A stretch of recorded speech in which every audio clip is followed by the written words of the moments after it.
사도 바울이 로마에 있는 성도들에게 권면하죠. 이 권면은 명령임과 동시에 간청이 담겨져 있어요. 그냥 윽박지르듯이 하는 게 아니고 좀 간절히 그렇게 좀 했으면 좋겠다. 우리가 선지식으로 알고 있는 바울의 목회자로서의 그 모습을 알잖아요. 얼마나 하나님 앞에 신실했으며 한 영혼을 정말 안타까워하면서 그 영혼이 구원받고 하나님 나라 백성으로 세워져 가도록 몸부림쳤던 그 바울의 그 목회자의 모습, 그런 마음을 가지고 지금 로마에 있는 성도들에게도 권면 간절히 청하고 있고, 때로는 조금 더 강하게 명령을 하고 있어요. 이 명령, 간청의 근거가 뭐냐면 내가 신앙생활을 해보니까, 내가 살아보니까 이게 아니에요. 내가 경험해보니까 이게 아니고, 바울이 로마에 있는 성도들에게 명령하고 간청하는 것의 핵심은 뭡니까? 하나님의 자비하심. 하나님의 자비하심. 그래서 로마서 12장 1절 말씀에 하나님의 자비하심으로 내가 너희에게 권면한다 라고 지금 바울이 이야기하는 거거든요. 바울은 우리가 경험해보지 못한 여러 가지 은사 다 경험했다니까요. 우리가 알지 못하는 하늘의 놀라운 신비로운 비밀들 바울은 알아요. 그러니까 얼마든지 야, 내가 경험해보니까 너희들 이렇게 해야 되겠더라, 내가 기도해보니까 이렇더라, 얼마든지 이야기할 수 있어요. 그런데 바울은 그렇게 이야기하지 않냐고, 하나님의 모든 자비하심으로 너희에게 간절히 요구하고 명령한다라고 이야기하는데, 그 하나님의 자비하심을 바울은 로마서 1장부터 11장까지의 말씀을 통해서 쭉 서술해 놨어요. 하나님의 자비하심이 무엇이다 라고 분명하게 이야기해 놓고, 그 자비하심으로 내가 너희에게 명령한다, 권면한다 라고 이야기해요. 그 1장부터 11장까지의 바울이 서술해 놓은 하나님의 모든 자비하심을 로마서 5장 8절로도 이야기할 수 있겠고, 여러 가지도 이야기할 수 있겠어요. 그런데 저는 로마서 3장 25절부터 26절까지의 말씀으로 한번 생각을 해봤습니다. 로마서 3장 25절 26절입니다. 25절 26절 같이 보죠. 시작.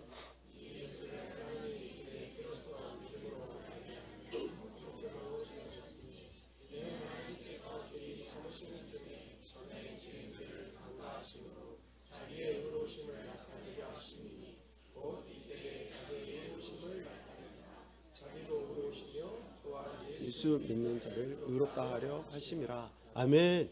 하나님께서 예수 그리스도를 이 땅에 보내시고 화목제물 되게 하셔서 하나님의 의, 율법이 아닌 하나님의 완전한 의를 드러내게 하셨는데, 그 의를 믿는 자들도 의롭다라고 인정해 주심, 이것이 바로 하나님의 자비하심이라는 거죠. 이 자비하심으로 바울이 로마 교회 성도들에게 권면합니다. 로마서 12장 1절 중반 이후에 이야기하죠. 너희 몸을 하나님이 기뻐하시는 거룩한 산 제물로 드려라 라고 권면하고 있어요. 너희 몸을 하나님이 기뻐하시는 산 제물로 드려라.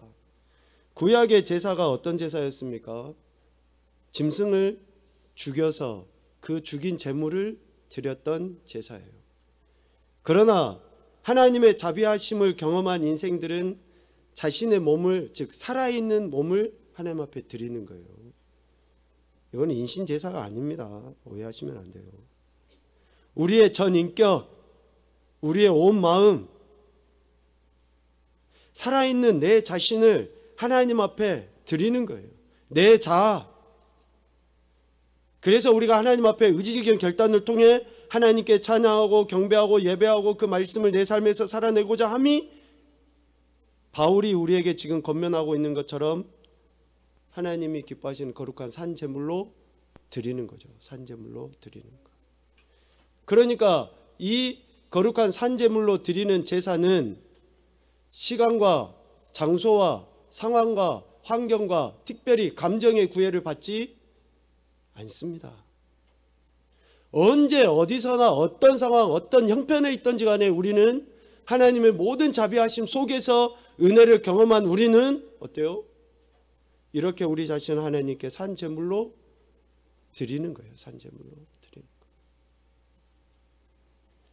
그래서 바울은 하나님께 산제물로 드리는 이것이 곧 하나님께서 받으시는 합당한 예배이다. 영적 예배이다 라고 이야기를 하는 것입니다. 하나님의 자비하심으로 말미암아 택함받은 인생은 하나님께서 기뻐하시는 삶, 즉 몸과 마음과 전인격을 다하여 하나님의 뜻대로 이 땅에서 또 모든 관계 안에서 그렇게 삶을 살아야 한다라고 권면하고 있는 것이죠. 그래서 로마서 12장 2절에 이렇게 이야기하는 거예요. 이 세대를 본받지 않고 오직 마음을 새롭게 함으로 변화를 받아 하나님의 선하시고 기뻐하시고 온전하신 뜻이 무엇인지 증명해 보여라. 여러분, 분별하다라는 이 말은 증명하다, 드러내 보이다라는 의미가 있어요. 이 세대를 본받지 않고 그렇게 마음을 새롭게 하고 변화를 받아서 하나님 선하시고 기뻐하시고 온전하신 뜻을 내가 내 삶의 현장에서, 즉 관계 안에서 증명해 보이는 거예요. 증명해 보이는 거예요. 예수님을 믿는다고 하는 것이 그렇게 삶의 모든 현장에서 드러나 보이는 거예요. 드러나 보이는 거예요. 이러한 삶이 우리 인생의 실제 삶의 현장, 모든 관계 속에서 구체적으로 드러나 보여지는 것을 바울은 로마서 12장을 마무리하면서 어떻게 표현해 놨습니까? 21절에 악에게 지지 말고 선으로 악을 이기라 라고 이야기해요. 악에게 지지 말고 선으로 악을 이겨라. 이것이 하나님이 기뻐하시는 거룩한 삶이다, 하나님이 받으시는 예배다 라고 이야기해요. 악에게 지지 않고 선으로 악을 이기는 것, 이것이 우리 모든 관계 안에서 나타나야 되는데 그 관계들을 이제 설명해요. 로마서 13장 1절 이하의 권세에 대한 이야기를 하죠. 크게 5가지로 로마서 13장부터 15장까지 말씀을 통해 크게 5가지로 바울이 표현하는 것을 보게 됩니다. 첫째는 13장 1절 이하의 권세에 대한 이야기를 하죠. 하나님께로부터 부여받은 모든 권세들에게 복종하는 거예요. 이것이 악에게 지지 않고 선으로 악을 이기는 겁니다. 역으로 이야기하면 우리가 권세에게 복종하지 않아요. 그러면 악에게 지는 삶을 살아가는 거예요. 하나님께 세우신 권위자들에 대한 그 바른 태도를 취하는 것이 선으로 악을 이기는 거라는 것이죠. 선으로 악을 이기는 것. 두 번째는 로마서 13장 8절에 이야기해요. 13장 8절에 피차 사랑의 빛 외에는 아무에게도 비치지 말아라. 그러니까 하나님께서 우리를 사랑하시는 그 사랑에 의해서 우리가 사랑의 삶을 살아가는 것이 선으로 악을 이기는 것이다. 세 번째는 로마서 14장에서 이야기합니다. 14장 1절 이하에 믿음이 연약한 자들과의 그 관계를 이야기하죠. 믿음이 연약한 자를 받고 그의 의견을 비판하지 말아라. 14장 1절이에요. 연약한 자들을 비난하고 판단하고 정죄하고 없인 여기는 것, 이것은 악에게 지는 거예요. 선으로 악을 이기는 것은 뭐예요? 그들의 있는 모습 그대로를 받아들여줘요. 그들의 행위가 옳다 그르다의 판단이 아니라 그들에 대한 하나님이 그들을 용납하고 인정하고 계시는 것을 우리도 그대로 받아들여라는 것이죠. 네 번째는 로마서 14장 13절 이하에 이야기합니다. 이렇게 연약한 형제를 받아들이고 비판하지 않는 정도의 문제가 아니라 더 적극적으로 해라고 이야기해요. 부딪힐 것이나 거칠 것을 형제 앞에 두지 아니하도록 매우 심각하게 주의해라 라고 이야기해요. 믿음이 연약한 자들, 또 부족한 자들 있을 수 있어요. 그들에게 넘어질 것, 거칠 것, 부딪힐 것을 두지 말라 라고 강력하게 이야기하는 것이죠. 그리고 다섯 번째로 오늘 로마서 15장에 이야기합니다.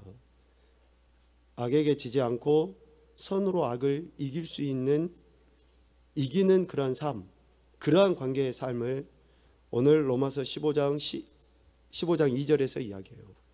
우리 각 사람이 이웃을 기쁘게 하되 선을 이루고 덕을 세우도록 할지니라. 선을 이루고 덕을 세우는 것, 이것이 악에게 지지 않는 거예요. 선으로 악을 이기는 것이다라고 이야기합니다. 이런 말씀들을 통해서 볼 때 악에게 지지 않고 선으로 악을 이기는 것은 어떤 추상적이거나 또 우리 그런 용어로 표현해 볼 수 있죠. 형용사나 명사가 아니에요. 동사예요, 동사.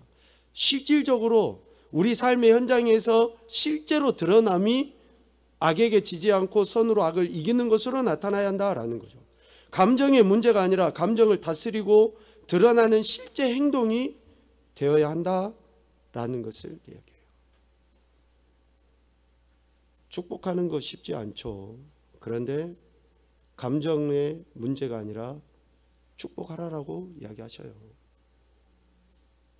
불편한 관계에 있는 사람들, 원수에게까지 그가 목마르거든 마시게 하고 또 헐벗었으면 입게 하고,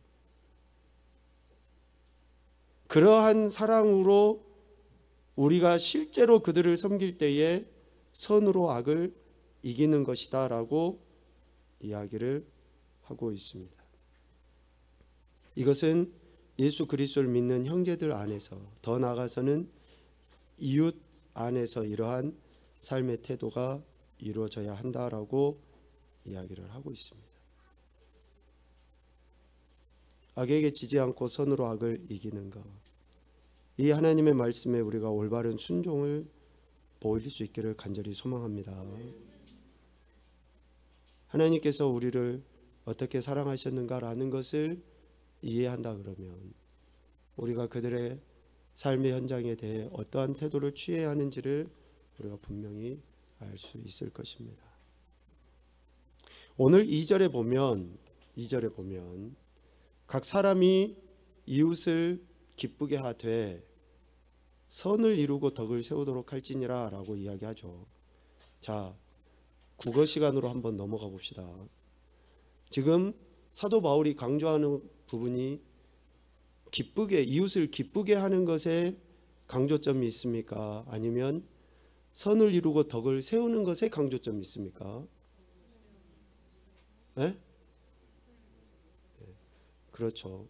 이웃을 기쁘게 하는 것에 포인트가 있는 게 아니라 선을 이루고 덕을 세우는 것에 강조점을 두고 이야기하는 거예요.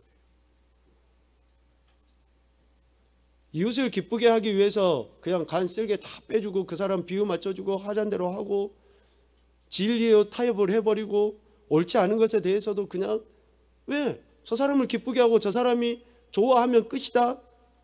옳지 않은 것에 대해서도 아무런 감각 없이 그냥 허용해 버려라. 여러분, 그것은 사랑이 아니에요. 그것은 정말 그를 위하는 게 아닙니다. 그를 진짜 사랑하고 그를 위하는 것은 될 대로 되라지가 아니에요.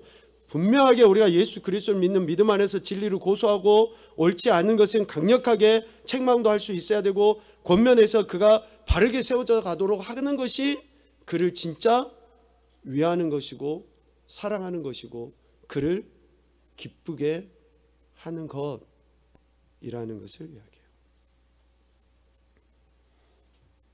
이러한 일을 위해서라면 우리의 희생이 따를 수밖에 없습니다. 우리의 희생이 따르더라도 이러한 옳은 일, 즉 선을 이루고 덕을 세우는 일에 적극적으로 힘써야 될 것에 대해서 이야기하고 있습니다. 왜 바울이 이러한 권면을 할 수 있었을까요? 바울은 하나님의 부르심을 받고 난 이후에 일괄되게 그러한 삶을 살았어요. 자기의 유익을 구하지 않아요. 한 영혼이라도 구원해내기 위해 그렇게 몸부림치면서 하나님 말씀에 대한 태도를 취했었거든요. 고린도전서 9장 19절과 23절 말씀을 읽어봅시다. 시작.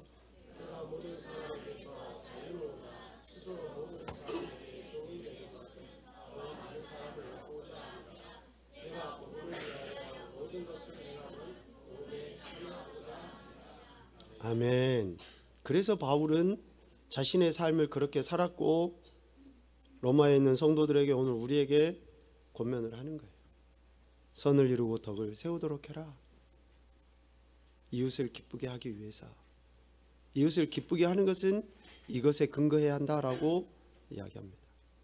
그렇게 하려고 치다 보면 어떻게 해야 될까요? 1절, 믿음이 약한 자의 약점을 담당함이 필요해요.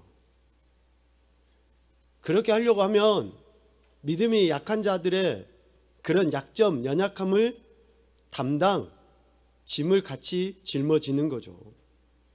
그것이 필요해요. 로마서 14장에 보면 음식에 대한 이야기를 했죠. 나를 지키는 것에 대한 이야기를 해요. 연약한 자들은 매우 그것만 강조를 해서 이야기를 합니다. 그러나 믿음이 강한 자들은 어때요? 먹고 마시는 것에 별로 신경 안 써요. 어떤 날이 중요하다 별로 신경 안 써요. 그런데 믿음이 연약한 자들은 꼭 그것만이 전부라고 이야기를 해요. 그러면 어때요? 그대로 받아두라는 거예요. 그렇게 담당하라는 겁니다. 이렇게 행하는 것은 사랑 안에서 행해야 한다라고 분명하게 이야기했었죠. 그래서 로마서 13장 8절이나 10절에 사랑에 대한 이야기를 바울이 강조해서 이야기했던 겁니다. 믿음이 연약한 자를 있는 그대로 받아들이고 짐을 같이 짊어지는 것. 그리고 한 가지를 더 이야기해요. 로마서 15장 1절 말미에 믿음이 강한 자는 자기를 기쁘게 하지 아니해야지 돼요.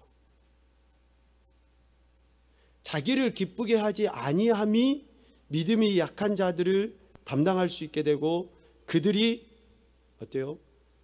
하나님의 선을 이루고 덕을 세우는데 참여할 수 있게 돼요. 믿음이 강한 자가 약한 자에 대해 자기 입장만을 계속 강조하려고 한다 그러면 어떻게 될까요? 믿음이 연약한 자들은 시험에 빠지게 되겠죠. 강한 자가 자기 이익을 위해 힘쓰며 약한 자 앞에서 자신의 강함을 뽐낸다 그러면 어찌 되겠습니까? 믿음이 연약한 자는 어쩌면 완전히 믿음에서 떠날지도 몰라요. 그래서 모든 성도들은 특별히 믿음이 강한 자는 자신의 유익을 구하지 아니해야 됩니다. 고린도전서 10장 33절 말씀입니다. 시작. 나와 같이 모든 일에 모든 사람을 기쁘게 하여 자신의 유익을 구하지 아니하고 많은 사람의 유익을 구하여 그들로 구원을 받게 하라. 아멘. 자기의 유익을 구하지 않음, 즉 믿음이 강한 자가 자기의 유익을 구하지 않음에 결국이 뭡니까? 믿음이 연약한 자의 구원이 달려있기 때문에 그래요. 저들의 구원이 달려있기 때문에 내가 내 믿음만을 드러내고 강조하는 그러한 행태들을 멈춰라라고 이야기를 하고 있는 것입니다.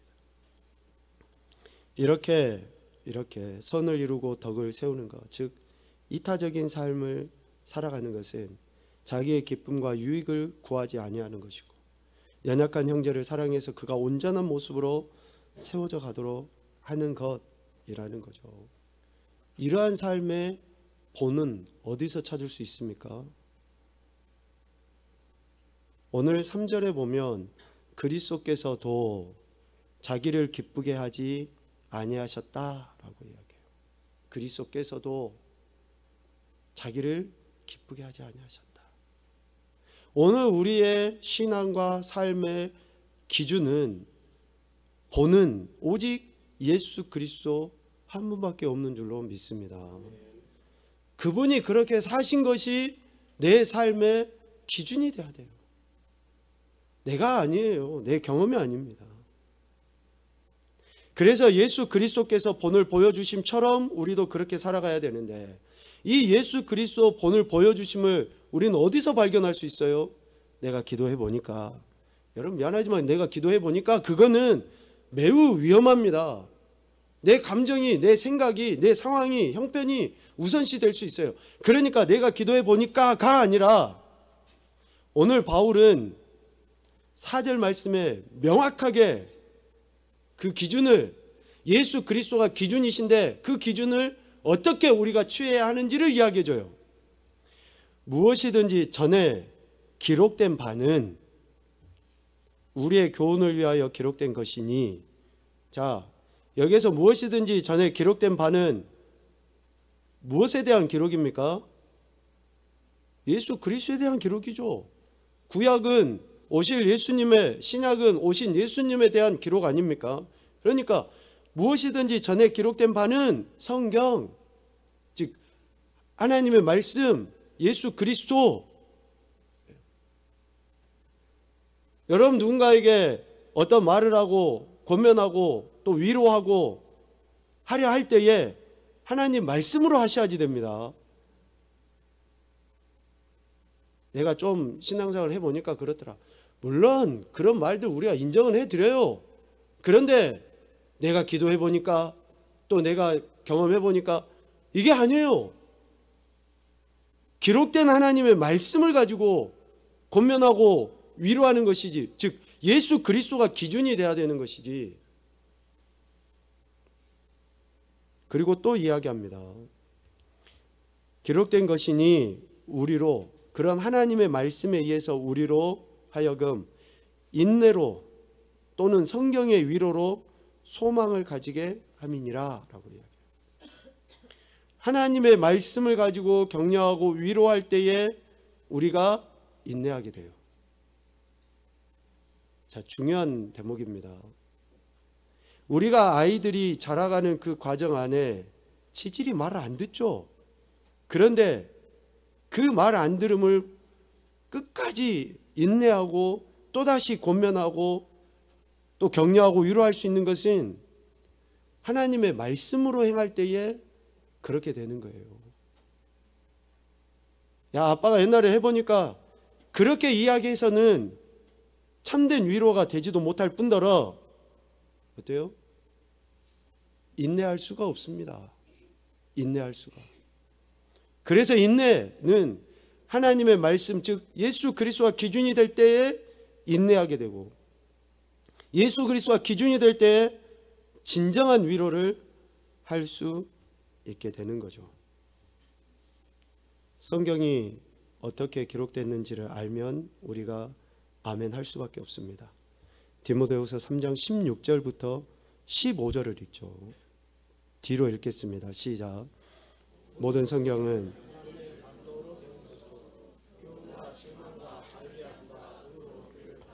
육하니 또 어려서부터 성경을 알았나니 성경은 능히 너로 하여금 그리스도 예수 안에 있는 믿음으로 말미암아 구원에 이르는 지혜가 있게 하느니라. 아멘.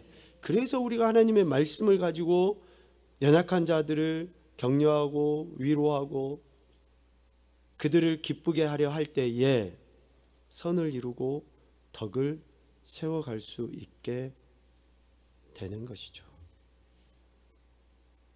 이것이 그와 우리에게 소망이래요. 소망. 이렇게 행하는 것이 그에게나 나에게나 소망이라는 거예요. 하나님이 기대하시는 바를 이루어드림이 되는 것이다 라는 겁니다. 여러분, 소망은 내가 기대하는 것이 소망이 아니에요.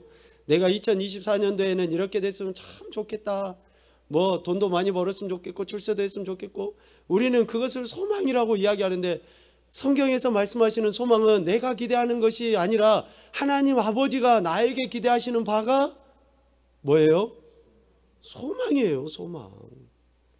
그러니까 나의 기도는 하나님이 기대하시는 바에 대한 태도로 나타나야지 그것이 진짜 기도인 것이지, 하나님 이거 해결해 주시고 저거 해결해 주시고 이거 뭐 그렇게 하면서 기도하는 것이 우리는 소망이라고 이야기하고 기대라고 이야기하는데, 우리의 소망은 하나님께서 우리에게 기대하시는 바, 그래서 예수 그리스도를 본받고 그분의 삶이 내 삶에서 또 그의 연약한 형제의 삶에서 이루어지도록 우리가 인내하고 성경의 위로로 끝까지 같이 힘을 모아 나아갈 때, 그래서 오늘 사도 바울은 5절 이하에 그렇게 이야기해요. 제가 읽어드리겠습니다. 이러한 참 소망을 이루기 위해서 이제 인내와 위로의 하나님이 너희로 그리스도 예수를 본받아서 서로 뜻이 같게 하여 주사 한 마음과 한 입으로 하나님 곧 우리 주 예수 그리스도의 아버지께 영광을 돌리게 하려 하노라. 그러므로 그리스도께서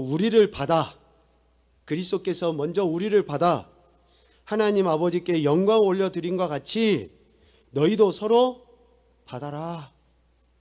그 이야기를 하는 거예요. 그 이야기를. 이것이 하나님의 소망이다 라고 이야기하면서 오늘 우리에게 그렇게 이야기를 하고 있는 것입니다.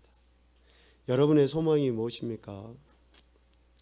이 시간을 통해서 우리가 이제는 확실하게 깨달았으면 이런 소망을 가질 수 있도록 다시금 말씀에 귀를 기울이고 아버지의 마음을 품고 아버지 하나님께서 예수 그리스도를 통해서 우리에게 기대하시는 바를 그렇게 실질적으로 살아가는 거예요.